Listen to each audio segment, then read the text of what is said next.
Sean Combs, qu'on connaît aussi sous les noms de Puff Daddy ou P. Diddy, était vraiment sur la voie pour devenir milliardaire. Avant de finir dans cette sacrée sauce, il a cartonné dans le hip-hop, il avait des deals dans la mode, l'alcool et la télé, bref, tout roulait pour lui. Mais aujourd'hui, la situation est loin d'être aussi glorieuse. Entre les accusations d'agression qui pleuvent et les procès qui s'enchaînent, c'est la dégringolade. Ses partenaires commerciaux se barrent les uns après les autres et ces marques qui valaient des millions perdent de leur valeur à vitesse grand V. Et franchement, le pire est sûrement à venir pour cette star déchue de la scène musicale américaine. Diddy, c'était le gars sûr dans le hip-hop. Il imposait le respect partout où il passait. Il a commencé comme stagiaire chez Uptown Records, puis il a lancé Bad Boy Worldwide en 1992. Et c'est là qu'il a vraiment explosé. Il a produit l'album Ready to Die de The Notorious B.I.G. qui est monté à la 3e place du Billboard après la mort de Biggie. Il a signé Faith Evans, la veuve de Biggie, et plein d'autres artistes comme Mace, Machine Gun Kelly et Janelle Monáe. À l'époque, il était sur tous les fronts et devenait une icône du hip-hop. Mais le hip-hop n'était que le début pour Diddy. Il s'est diversifié dans plein d'autres secteurs. Sa marque de vêtements Sean John a fait un carton pendant des années. Il avait un deal juteux avec Diageo pour la vodka Ciroc. Et il a même lancé sa propre chaîne télé, Revolt, en 2012. Sur le papier, il avait amassé presque $1 milliard avant impôt. En 2019, le magazine Forbes estimait sa fortune à $740 millions.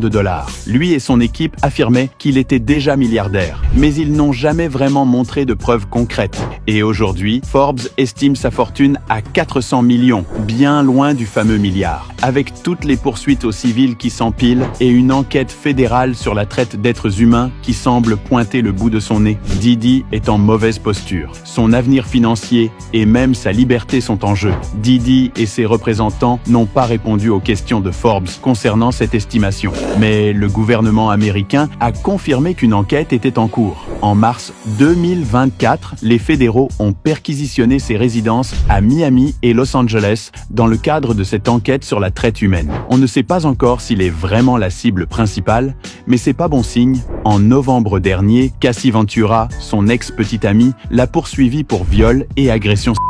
Elle l'accuse de l'avoir drogué et forcé à avoir des relations avec d'autres hommes.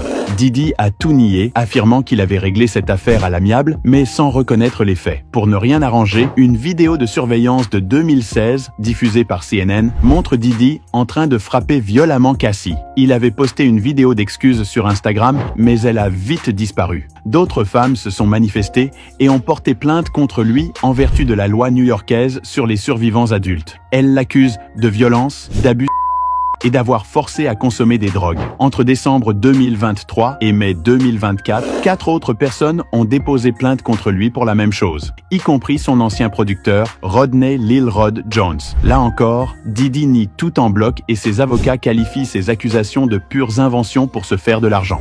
Aujourd'hui, son partenariat avec Diageo est terminé et Revolt TV, sa dernière grosse entreprise, a également pris un coup. Il a vendu ses parts en juin 2024, alors que les accusations pour agression commençait à se répandre. Le PDG de Revolt, Detavio Samuels, a déclaré que cette vente visait à redistribuer la richesse aux communautés marginalisées. Mais Forbes a entendu dire que le réseau avait une liste d'acheteurs potentiels. Selon un document, Revolt était évalué à $405 millions en 2022. Mais certains disent que la valeur réelle est bien inférieure, peut-être même sous la barre des 200 millions. Aujourd'hui, sans Diageo ni Revolt TV, Forbes estime que Diddy n'a plus que $200 millions en liquide. Son empire dans la mode avec Sean John, qui rapportait $400 millions par an à l'époque, ne vaut plus grand-chose. Macy's a abandonné la marque et sa ligne de lunettes a été retirée des magasins. Même ses propriétés à Miami et Los Angeles, qui valent $40 millions chacune, sont largement hypothéquées. Et avec tous les procès civils à venir et l'enquête fédérale qui avance, Diddy risque gros. S'il est inculpé et reconnu coupable selon la loi RICO, celle qui est souvent utilisée contre les organisations criminelles, il pourrait devoir payer de lourdes amendes et faire face à une longue peine de prison. Fin de carrière pour P. Diddy.